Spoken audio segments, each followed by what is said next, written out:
Let's turn our attention to the brain and intimacy. Number one, intimacy for most people is the best stress reducer. That's emotional closeness, sensual and sexual pleasure, and loving companionship. It also is our worst nightmare because even small hurts in intimate relationships, particularly highly interdependent ones, bring up all of our circuits from the past and cause us to distance and merge and go to five quicker than anything. So intimacy tends to come later in EBT as the brain state moves up. But let's focus a little bit more on understanding it. We know that with repeated episodes of stress, the set point begins to decline. That's called wear and tear, or allostatic load. And so when we're spending most of our time down here, we're going to tend to merge in distance. We just can't find that sweet spot of intimacy. That's true for everyone. So the idea is, here we are. This is representing when we're in stress. Below the line is in stress. Above the line is in balance. When we're in stress, we tend to do one of two things, and this is for everyone. This is just how the brain works. We're overly close. We lose ourselves in another person. We're trying to get from them what we can't give ourselves. We're so needy. Rescuing, people-pleasing, manipulating. When we move into states of balance, all of a sudden we can be separate but close. You know, the electricity comes back into the relationship, the sizzle, the deep sense of safety and love, the laughter, the spontaneity.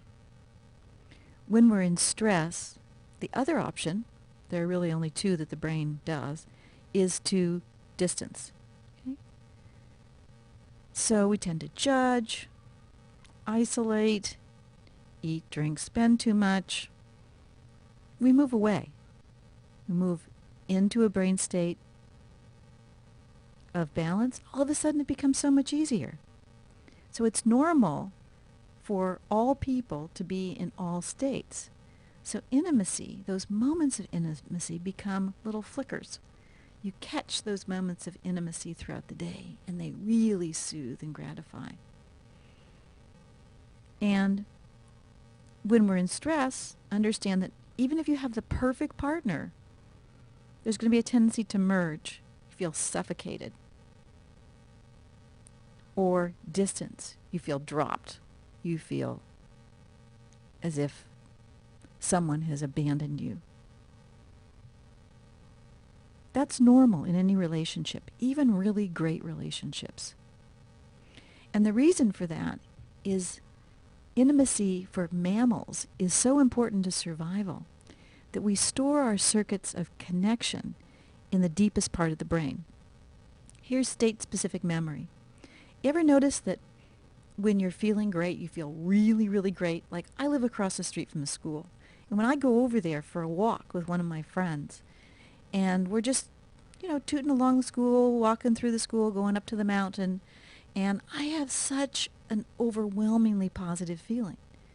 That's because I'm in brain state 1 to begin with, because I'm outdoors, I'm with my friend, but it brings up all the other memories, or at least makes those circuits hot or online or open from past experiences of feeling great.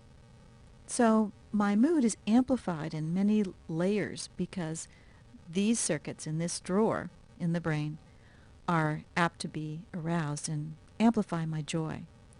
The same is true for brain states 4 and 5.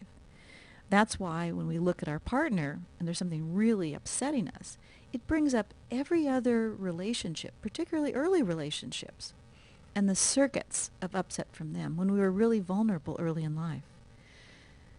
These circuits are online, and that's why intimacy, particularly interdependent relationships, whether it's with your boss or your lover or your best friend or your spouse or your partner, tend to make us grow because they bring up all of this sludge, all of these allostatic circuits from early in life. It gives us an opportunity to rewire them, to heal, and also to connect more deeply. Here's an example. all of those false generalizations, I'm bad, I cannot love, I'm not good enough, come up with our partner. They don't come up with someone that isn't really important to us, because they don't get us down to those primitive circuits. And the 5, in brain state 5, the brain is so affected by stress that we create false associations. I get my safety from you, not from me. I get my love from you. I've got to have my love from you, not from inside me. I get my safety from others, not that core safety from inside me. So these circuits, even though they're totally and completely irrational, they naturally are activated in our closest relationships, giving us the perfect opportunity to heal. Because we want that emotional connection. We want that sensual and sexual pleasure. And we want that loving companionship. So when you look at your partner and they're in brain state 5, understand, even though it's difficult, even though you may not do it right now, in essence, it's a moment of opportunity. And so what happens when we actually create that separate but close experience now, just by using a tool? Well, it's probably not going to happen unless we're first checking in and knowing, oh, gee, I'm in brain state 5. If I want intimacy, I'm going to have to use these tools and get to 1 in this moment, or I'm never going to be able to make that emotional connection. My partner is at brain state 5. Is it reasonable to expect that anything I say is going to help at this point? So being aware of our own brain state and the brain state of those around us gives us a lot more emotional intelligence when it comes to relationships. But let's just look at this cycle. This is called the intimacy cycle. It's like a bicycle. If we tend to merge and lose ourselves in others, it really helps to be able to say in the moment to ourselves, how do I feel? What do I need? If we tend to distance and we're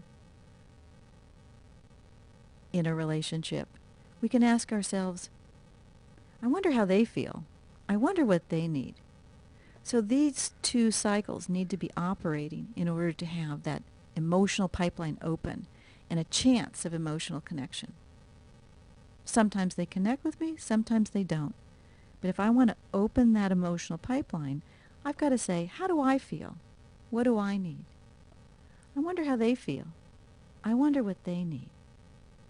So just this one tool is enormously powerful. So before an encounter, check in and get to 1, where you can be really sensitive to your own state and to theirs. Use the intimacy cycle. How do I feel? What do I need? I wonder how they're feeling, what brain state they're in. I wonder what they need. And back and forth between the two. And then when you're done, because intimacy is so important and so difficult, take a nice deep breath and give yourself a joy point. Even if it goes badly, I tried. I tried to open the emotional pipeline. That's important. So that's one of the reasons why people do this work, because they know that if I'm stuck down here at 4 and 5, I'm going to distance, merge, I'm going to miss out on some of that emotional closeness, that sexual, sensual pleasure, all the fun, the loving companionship. So it takes just the way getting wired for stress takes time. Getting wired for joy takes repeated episodes of using these tools over time. So that's a little bit about intimacy. There's more in the Pocket Journal, a lot more ideas about how to reconnect, how to read another person's brain state, how to create more moments of intimacy in your life.